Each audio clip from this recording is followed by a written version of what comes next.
Hi, my name is Princeps Polycap, and today we're going to talk in a high level, very simplified, what Poly186 is. This video should give you an idea of why Poly186 exists, how it accomplishes its reason for existence, and what Poly186 is today.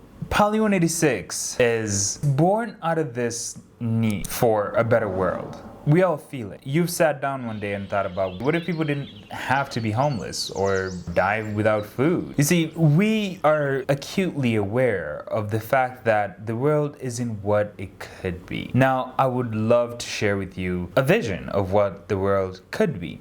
And this vision is one that we've seen in a lot of sci-fi movies. We've seen it in a lot of movies that show us the future, and the future is this really cool place and they have a cool city. And I always kind of wondered, why isn't the world like that? Or why haven't we gotten to that? When you look at these videos or you look at pictures like these ones, why isn't the world built like this? And that kind of made me wonder, what if we could build a place that the most driven, that the people who want to change the world could meet and change it? Not something theoretical, not something abstract and far off in the future, like 30 years from now. Something that we could start simply. A website, an app, a virtual reality environment in which people could come and they could work together to building the future. That's actually how I ended up building Poly186. Right now, the community of freelancers is growing. That's why places like Upwork and Fiverr are having an increase of users. So I thought, why not start by combining the people who do things, the people who create things, and have them create things that we can sell to the consumers, people who need these things. And what if we even went a step further? What if we said that, okay, for us to build this future, we gotta focus on the basic needs. We gotta focus on food, we gotta focus on shelter, we gotta focus on energy and knowledge. 4 simple things. And what if we had these freelancers, people like you and I, who have skills such as engineers, designers, marketing people, people who are able to organize other people. What if we had them work on producing products for these 4 basic needs: food, shelter or infrastructure, as we will rebrand it, energy, and knowledge. That's kind of where Poly186 started growing its essence from. You see, a lot of people will think about Poly186 as this place where, oh yeah, it's like a freelancer site meet Amazon. And that's the most simplified version of it. But the true beauty of Poly186 lies in its details. So we're gonna kind of cruise through some of these details, but I want to let you know that right now, Poly186 is its simplified version, but I want to also share with you what the vision of that could look like. You see, currently Poly186 has a knowledge base. Poly186 is in its alpha. So in the simplest form, it's a project management system in which people can be able to work in and build Poly186 to its final version, but also organize with other people to establishing the kind of community, the kind of place that people who create and build things would be able to work together and build other cooler things that can solve problems in the real world. Because when we do look out to the real world, everyone tells us that not only the present is a terrible place, but the future is also going to be far much worse. Wars, climate change, all that stuff. So what if the people who build things in the world, like roads, energy systems, and what if we just brought those people together to a place where they could build not only the environment that they wanted to build to enable other people to build even better, cooler things, but do it now, not wait 10 years when the world is a terrible place and we actually have to do it. Start now. That's where Poly186 is now. It's a simplified version of itself. But we want to get into this place where Poly186 is a metaverse. And what I mean by that, in the simplest terms, imagine that city that I was talking about where people would meet and they would create these things. Rather than it just being a website, imagine it being a place. A virtual place, a place where you would put on your headset, your VR headset, and you would go into this environment in which it's a virtual city.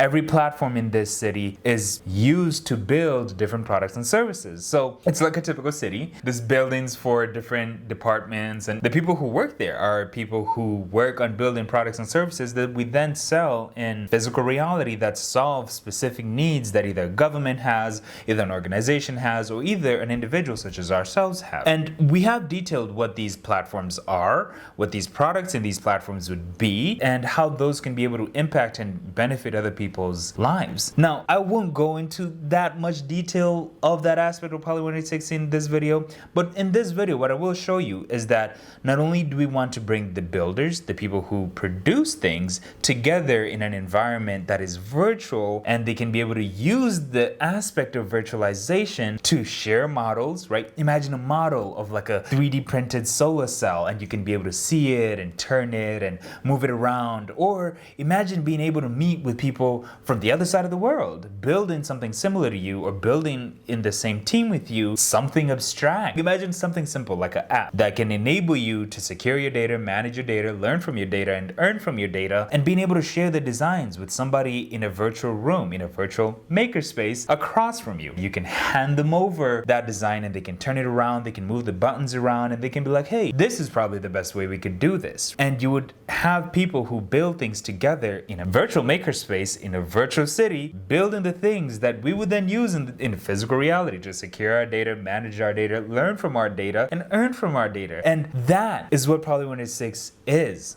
That when I think about Poly186, I don't think about it as like, oh, it's a website or app that I download on my phone. That's what it is now. But I see what it's going to become. And what it's going to become, it's a place where people like I, who look into the world and see how the world isn't perfect and see how we can improve the world, can meet and can actually build. I don't want a place where we meet together and we talk about how terrible the world is and we don't do anything about it. I want a place where I can meet with people, organize ourselves, make contracts, social contracts that can be able to build these things. And that's what Poly186 is. It's a virtual place that people can meet in to build the solutions to the problems we have today. What is the problem? For Poly186 to be that, we have to solve a simple problem. Not simple, because when you look at the world, it's complicated, it's broken in so many different ways, and it doesn't really look like there's one thing that we can maybe change that can maybe have an impact on all these things. Now, I want to introduce you to something called wicked problems. These problems that you look out to the world and you see are known as wicked problems. What a wicked problem is, it's an issue that is difficult to solve because of incomplete data or contradictory data or changing requirements that are often difficult to recognize. That's ironic because we're gonna actually go on to say, hey, this is something that we think could be the solution to these wicked problems. But something like homelessness, something like poverty, something like climate change, these are more complex problems that identifying one single thing won't change everything, but it could be the first place to start. And what I think that is, that we coexist within an outdated social system. And this kind of brings in the whole aspect of system thinking, because you got to look out to the world and see system. When we think about something like climate change, homelessness, and the inequalities that exist in the world, the terrorism and all these things, these are not only multi-dimensional problems, but solving all of them is a complex problem. It's almost impossible to do. What do I mean by outdated social system? In 1651, there was this guy. His name is Thomas Hobbes. And Thomas Hobbes came up with the social contract theory. He came up with the social contract theory to address the origin of society while analyzing the overall legitimacy of how a state has authority over an individual. The social contract is an implicit or explicit agreement between members of a society. So I am a United States citizen. I have a social contract, not just with the government, but also with everybody else who make up part of that nation, that we will do certain things, we'll give up certain rights, and the government will give us something back. A social contract is an explicit or implicit agreement among members of a society to collaborate for social benefits, for example, state protection, or the fact that I give the government, well, I don't have a choice, but the government takes my taxes, and these taxes are used to build infrastructure that helps everybody. So you got to think about a social contract as that contract that binds the individual to the state and with other individuals to be able to then collaborate, right? The state uses this contract, this agreement between everybody to coordinate us to be able to build things like roads, things like buildings, to coordinate us to defend ourselves from an invading army. So that's what a social contract theory is. It's just a contract between members of a society. Simpler way to think about it. Now, in 2021, we exist in the modern day. Societies are more complex than they were in 1651, and even more complex. Think about when democracy first came out. It was in Athens, and Athens is a long time ago, and the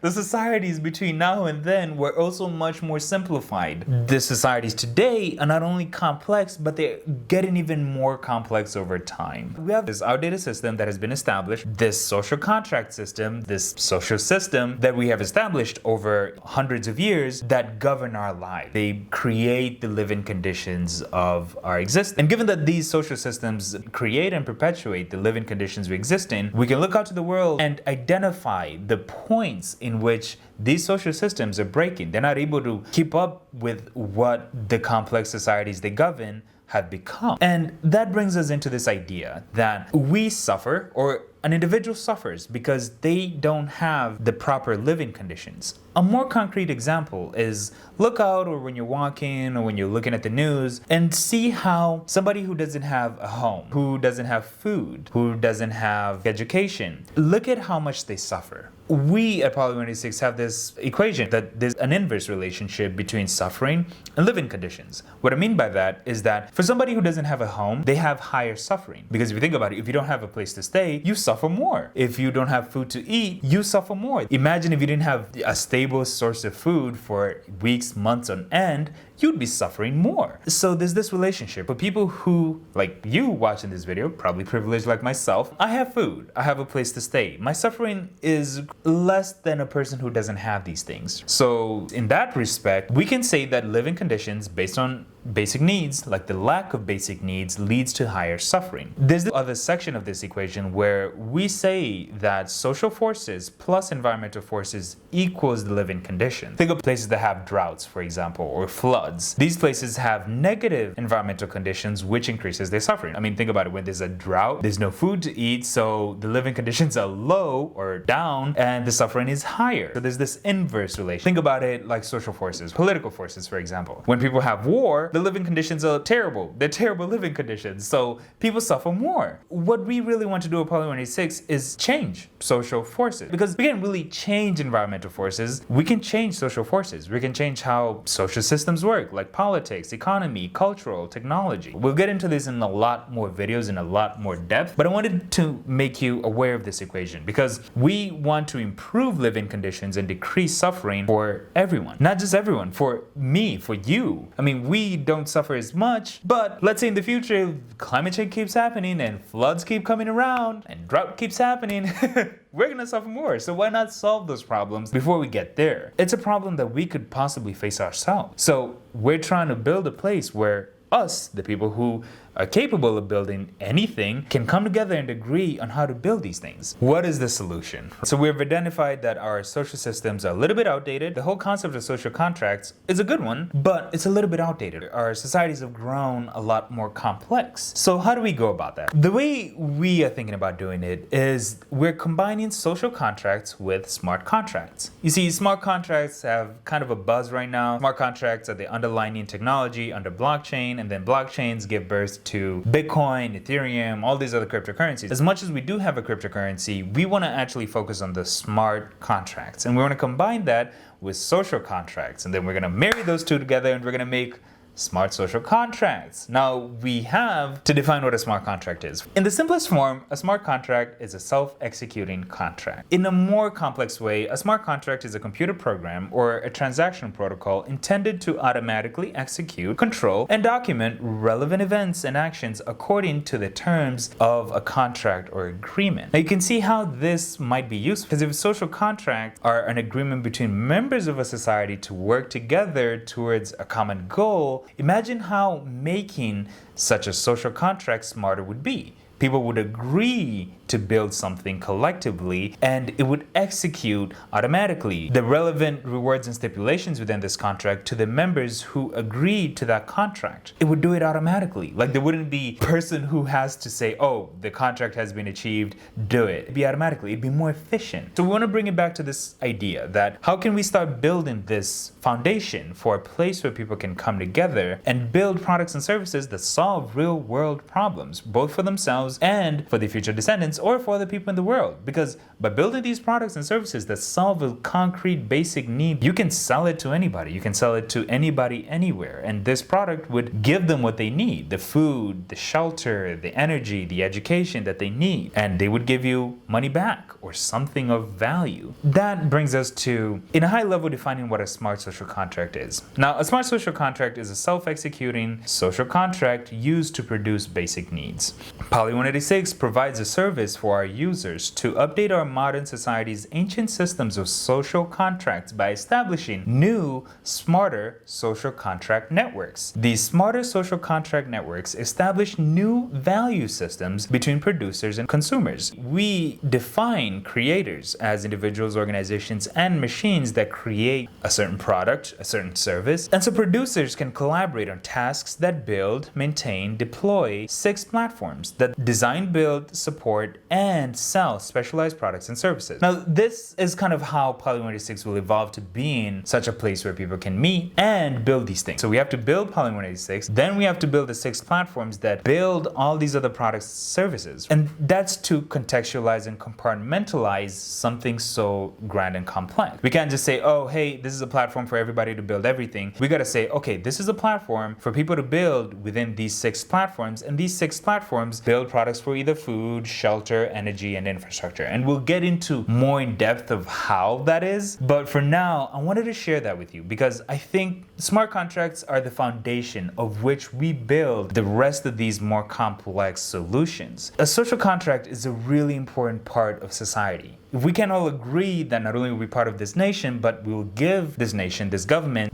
these resources to be able to coordinate all of us and make sure that we build roads, buildings, and we defend ourselves whenever we're attacked by external forces, then we wouldn't be able to create anything. And by taking that central section of a society and updating it to being able to self-execute itself, then it would make everything more efficient. It would allow us to self-coordinate decentralizedly without centralizing the power of coordination. We can all agree that, hey, I live in this community. I want to make this community a better place.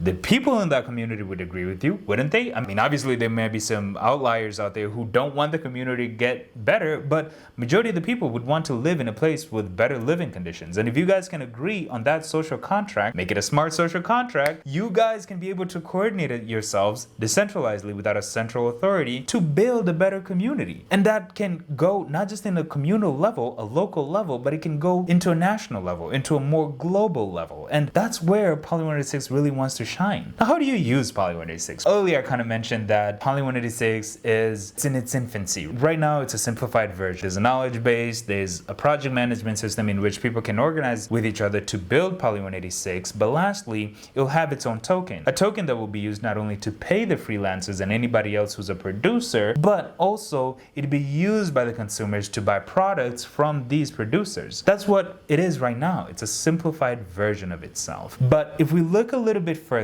right? People have worked in Poly186 to build Poly186 and to build the 6 platforms. Part of that is this concept that we want to build a metaspace, a virtual space where people can meet both through their phones, both through their computers, but most definitely through their VR headsets. So eventually Poly186 is more of a VR app. But before we get to being a VR app, we have to be an app, a website, and something people can use tangibly with the resources that they have. We don't want to just go to the VR space and say, hey, we are a VR company that is building a VR app that allows producers everywhere to come together and to build things, because that limits our reach. Not everybody has a VR headset. So everybody has a smartphone though. Not everybody, honestly, but most people do. Most people have a smartphone and some people have computers. So why not start there? But eventually what we want to get to is this VR space, is this place where people can meet in this virtual space and build these products and share their knowledge and share the interactions in the same environment of the products they build and collaborate together and tie all that together with this common social contract that we want to build products and services that change the world. That's what Poly186 is to me. It's a way for us to connect with each other on a more fundamental level, to agree with each other that, hey, I want to build this platform that wants to help you build more solutions for the problems we all have. And for me, that's inspiring. I think that's probably the best product anyone can work on. It's a product that allows us to solve the problems we see in the real world and to build a better world. These worlds that are more sci-fi, these worlds that we think are impossible. Even if you don't believe in building such a world that is sci-fi and out there, you must fundamentally believe that we can build a better world. And at least we can agree on that. But we can have an agreement that says, hey, I will help build products that solve simple social problems like the lack of food or energy or infrastructure or knowledge. These are things that we can solve. There's a lot more about Poly186. I mean, honestly, I think I could talk about it for hours on end. In short, that's what it is. That's what it is to me.